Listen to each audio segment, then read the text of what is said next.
What's up, everybody, and welcome back to Fireside Giants. I'm your host, Anthony Rivardo, joined by my co-host, Alex Wilson. And the Giants are 16.5-point underdogs this upcoming weekend against the Baltimore Ravens at home. And this is one of two home games remaining on the New York Giants schedule. Guys, reminder, the Giants are 0-7 at home this season, in dire risk of going 0-9 on the season at home, winless at home for an entire regular season.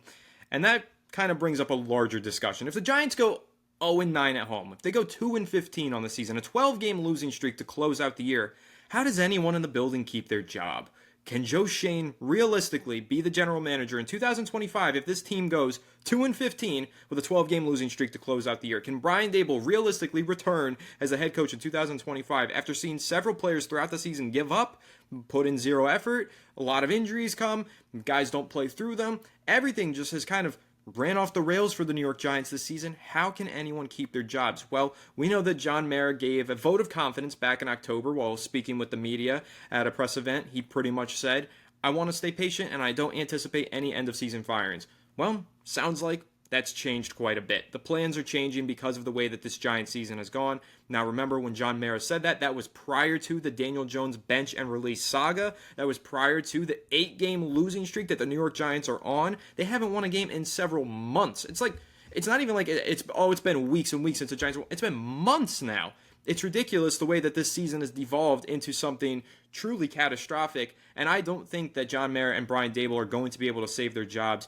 with ownership. And according to Jordan Raanan of ESPN, which is the report that we want to dive into and discuss in detail in today's episode, there is a greater than 50% chance that everybody does get fired and the Giants do clean house. And according to Raanan, sources inside the NFL, according to one front office executive, said that the Giants at least 2 to 3 years away from contending and in dire need of a complete rebuild. So if that's the case, if that's how people inside the league feel, if that's how people inside the Giants organization feels, you have to imagine they're leaning towards blowing it all up, cleaning house, and letting a new regime come in and lead that 2 to 3 or more year rebuild. So, lots to discuss in today's episode. We'll go ahead, waste no more time, and dive into it. Alex, how are you doing today, my friend? What is your reaction to Jordan Raanan's report? And just kind of how are you feeling with the way that the New York Giants season has spiraled out of control? Oh man, I think everyone knows how I'm feeling. I've made my feelings very known on this podcast, and listen, I've said it like 100 times already. Brian Daboll and Joe Schoen deserve to be fired from everything that's happened, and I just want to make it clear to people that say, well, this is what a rebuild looks like. They need to draft this guy. They need to be given a chance to draft their quarterback. They made their bed. They have to sleep in it now. And listen, the worst year of a rebuild should not be the third year of a rebuild. That should be when you're seeing optimism and hope and potential and upswing. We are on the downswing, guys, or we have never been worse than this right now since we've been covering this team, Anthony. I mean, maybe the roster isn't as worse as it was, but the coaching is certainly worse, and the morale is certainly at its lowest point. And, you know, the truth is that if you are trying to rebuild a team, and the worst year is the third season, you are doing a pretty shitty job rebuilding the team. And that's where you have to look at the situation and say, well, we can't trust Joe Schoen and Brian Daboll to get the job done anymore. And listen, I can't sit here and hinge my hope that Brian Daboll developed Josh Allen and Joe Schoen helped draft Josh Allen. That is a unicorn, a diamond in the rough, man. You can't bank on that stuff happening twice. You know what I mean? I think that's the truth. Like, you know, we're asking them to find the needle in a haystack again after they already did it once. I think that it's time to realize that they just can't do that again. Like it's easier said than done. I'm tired of trying to predict a guy's future based on what they did in the past. Because to be quite honest with you, these guys, I mean, Daboll was never a head coach before the Giants. Joe Schoen was an assistant. You know, he had a say, but it wasn't his decision. I do think that at this point in time, we need some fresh blood. We need to rebuild our culture. We need to be a team that's at least respected, that free agents won't mind playing for. Right now, I don't think this team has any respect from the league. Like, why would any free agent want to play here? Why would anyone want to come here? Malik Neighbors looks absolutely miserable. Malik Neighbors looks like he doesn't want to be on the Giants. Players do not look like they want to be on the Giants. Players do not look like they respect each other or their coaches. You can't come back from that, unfortunately. And listen, the point that I wanted to really harp on, and before I hand it over to you, Anthony, is that the Giants, Joe Schoen and Brian Daboll, have pigeonholed themselves into making one decision and drafting a quarterback. They have now put themselves in a spot where they have to draft a quarterback no matter what. If they're reaching, they're going to have to reach. If they don't like Cam Ward as a top 10 pick, doesn't matter. If they don't like Shedeur Sanders as a top 10 pick, doesn't matter. They're going to have to take one because The future of Joe Schoen and Brian Daboll rely on it. It depends on drafting a quarterback. But if you fire them and hire a new regime, you allow them to make an objective decision. Even if that means taking a quarterback, that at least that's their choice and it's an objective one. If they don't think that this team is ready to take on a quarterback, they can rebuild this team with a strong draft class. They could even trade back a couple spots to a team that needs a quarterback, still land a premium level talent, and reinforce the roster, and then get a quarterback in 2026, use a bridge, strengthen the roster, be at least somewhat respectable and competitive, and then turn the leaf. Maybe you take a quarterback in the later rounds or the second round, like a Jackson Dart, and see what happens, but I wouldn't even recommend that. If you're going to pass on one in the first round, you just go full rebuild, restructure this team, rebuild the roster, wait till next offseason, or 2026 offseason to find that guy. But that's just an avenue. I'm not saying that's the one I choose. I'm just saying at least it's something that you can consider with an objective GM and head coach. I think that's a fair point. It's a great point to make, and it's similar to one that I've made where the New York Giants' current regime is in a desperate state where they're going to have to make desperate moves, right? Joe Schoen has painted himself into a corner. Now this upcoming season, he has to win games. We feel like this roster, and most people feel like this roster, isn't close to competing, Alex. However, Joe Schoen is going to have to sit there and convince ownership, we're close, we're just a couple pieces away. Let me spend all of the money in the world so I can get those pieces, take that quarterback with a high draft pick, and win this season and win my job back. That's the fear that I have, is that a desperate general manager is going to make desperate moves, short-sighted decisions that are going to hurt the New York Giants in the long run. Similar to like when Jerry Reese was still the general manager in 2016 and 2017. After the firing of Tom Coughlin, he made desperate moves knowing that his job was on shaky ground, spent big at free agency, short-term decisions, hurt them in the long run. So that's what I'm afraid of. So just kind of building on your point there, Alex. And another point that I'll make to build on that, Alex, is last offseason, we talked a lot about drafting a quarterback. We said the New York Giants shouldn't take this opportunity for granted. They're picking top 6. They don't want to be here again next year. We don't know if they will be here again next year. Turns out they will be. But we also made a point the quarterback talent might not be the same next year. All those points were right, but something that a lot of fans kept arguing with us last offseason, Alex, the Giants roster is not ready for a rookie quarterback. It's not good enough. Well, now the roster is even worse. So last offseason, if a lot of fans felt like this team was too bad to draft a quarterback, like we would be throwing the quarterback to the Wolves, into the Lions' den, and setting him up for failure, how do we feel like we could set a rookie quarterback up for success right now? Now, to clarify, I want a rookie quarterback. I think the New York Giants should draft a quarterback. I like Cam Ward a lot, and I would be fine taking him with the first-round draft pick. However, there is an argument to be made, similar to the one you were just making, Alex. This roster, terrible. Gut job. 2 to 3 years before it can contend. Can a rookie quarterback actually survive and find success with this roster surrounding him right now? I'm not entirely convinced that that's the case. So there would be an argument for a new GM to come in, blow it all up, and wait to take the right quarterback at the right time, because this might not be the right time considering how bad the New York Giants roster is right now. And again, I'm borrowing an argument that fans made towards us last offseason. This isn't my own original argument. This is what fans were telling us last year when we were arguing for drafting Jaden Daniels, for drafting Drake May. A lot of fans were telling us, Jaden Daniels can't succeed here. Drake May's not good enough to succeed here. This roster's too bad. Well, look at this roster now. Even worse. Doesn't have Saquon, doesn't have McKinney, has injuries all over the place. Who knows what Andrew Thomas will look like coming off of foot surgery? Who knows what Dexter Lawrence will look like coming off of elbow surgery? Injuries everywhere. This roster somehow got even worse, and now it's an even worse situation for a quarterback to step into. So I have my fears about drafting a quarterback as badly as I want to do it and reboot the franchise with a new face of the franchise. But before we continue this discussion, Alex, I do want to take a quick look over at BetUS. Shout out to BetUS, the sponsor of today's episode. Talking about quarterbacks, talking about Justin Herbert. Guy is a freaking warrior, okay? Actually, this is pretty funny, Alex. I know you like movies, and I know you like the Gladiator movie. I was thinking about this earlier today. A great nickname for Lad McConkey, the Gladiator, right? Guy plays like a gladiator, always getting into fights. Are you not entertained?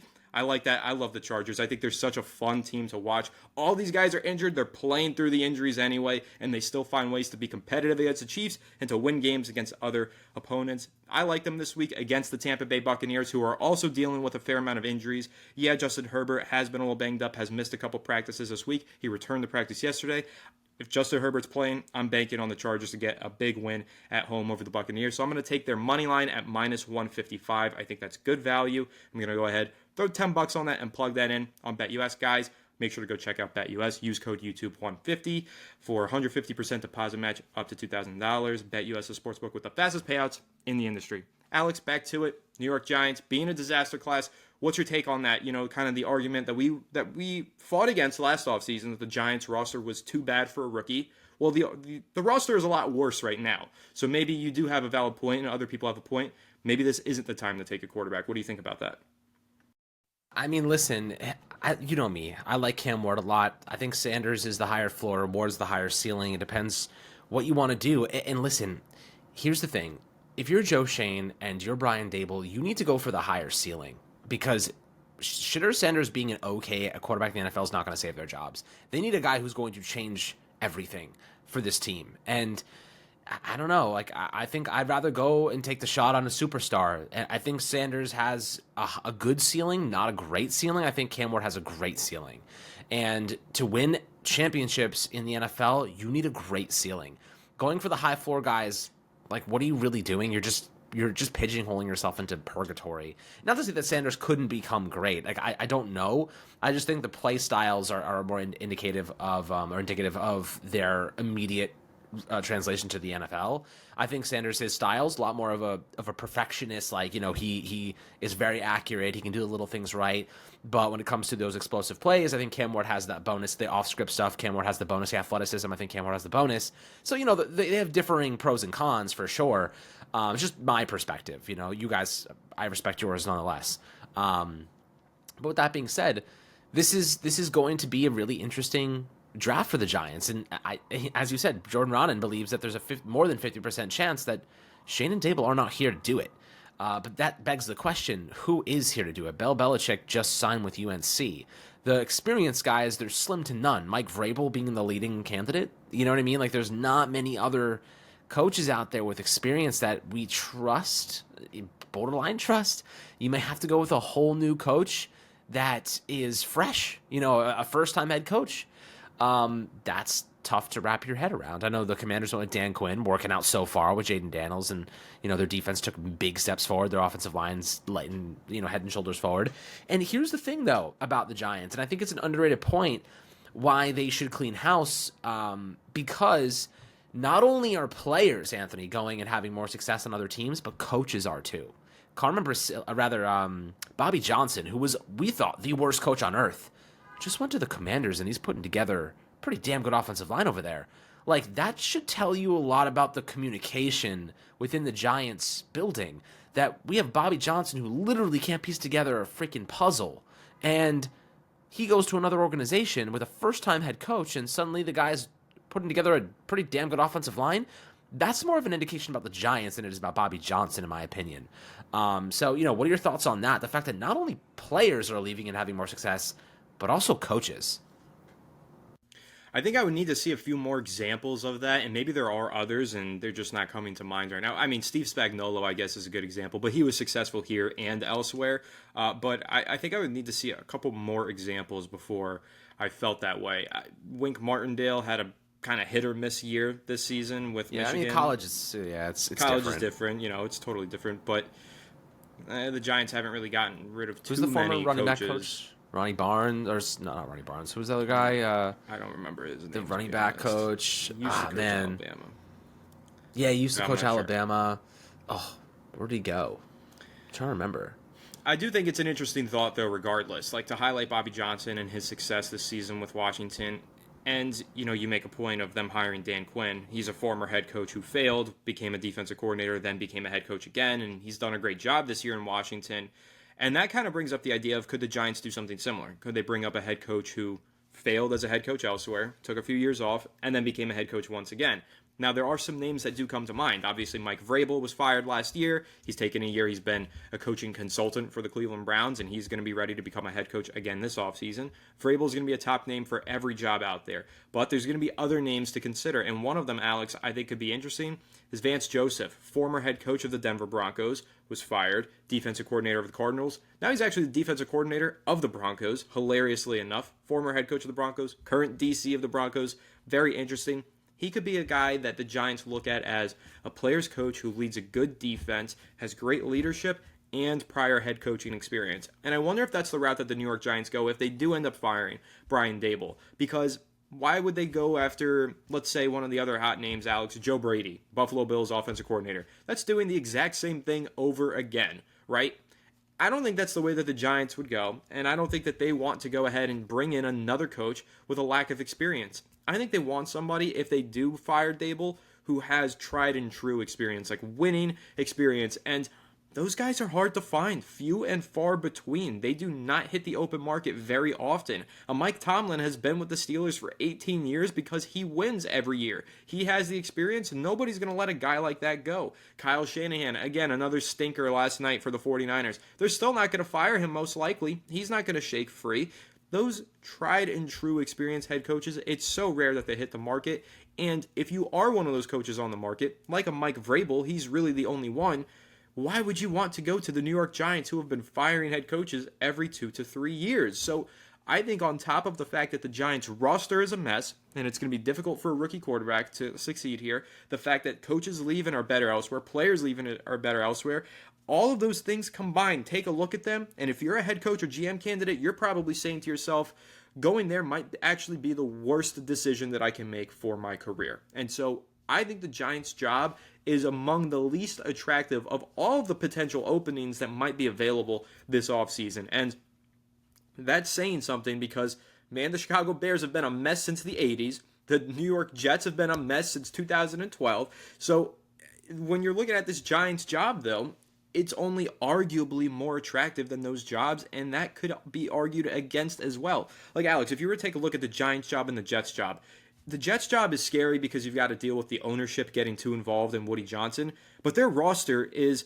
still not great, a lot better than the New York Giants. It's not a winning roster, and it's significantly better than what the Giants have.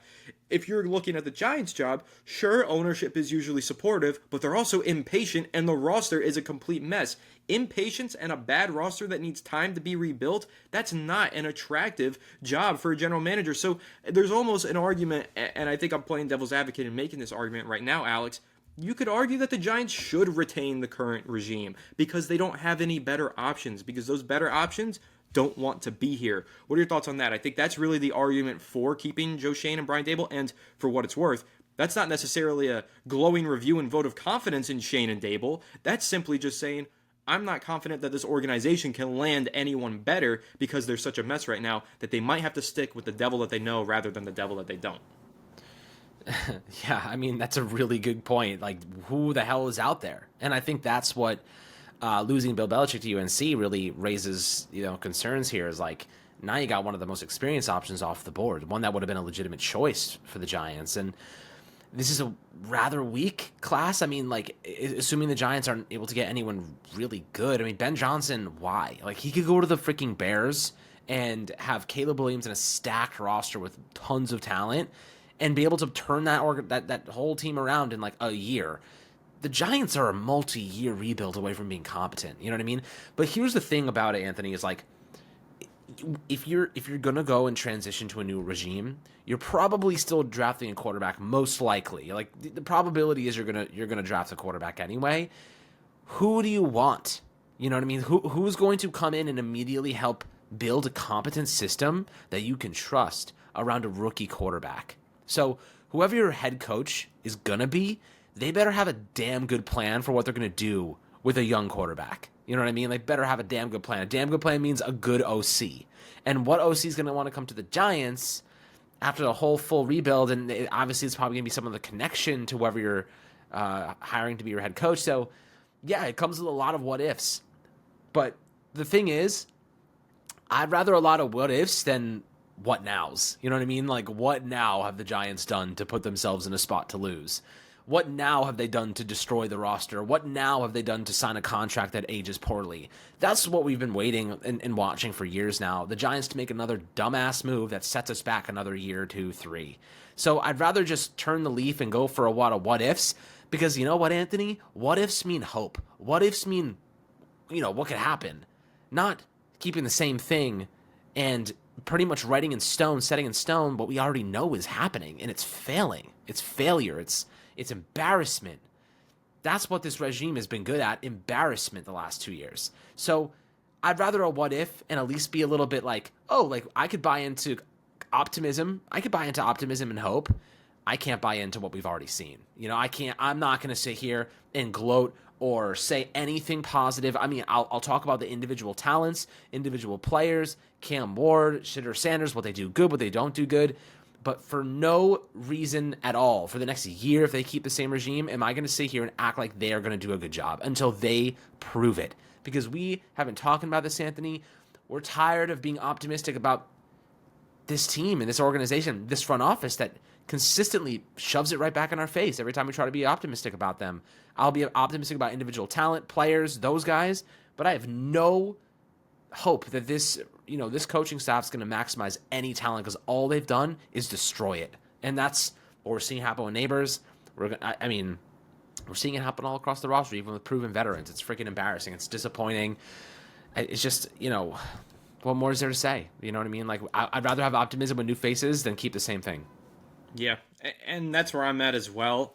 But listen, I'm also at the point, Alex, where I feel like if the Giants fire Schoen and Daboll, I'm not going to be excited, and if they keep them, I'm not going to be excited. I really am just kind of like apathetic to everything going on with the Giants right now. Like, how can you feel hope? Because it feels like the Giants have tried so much.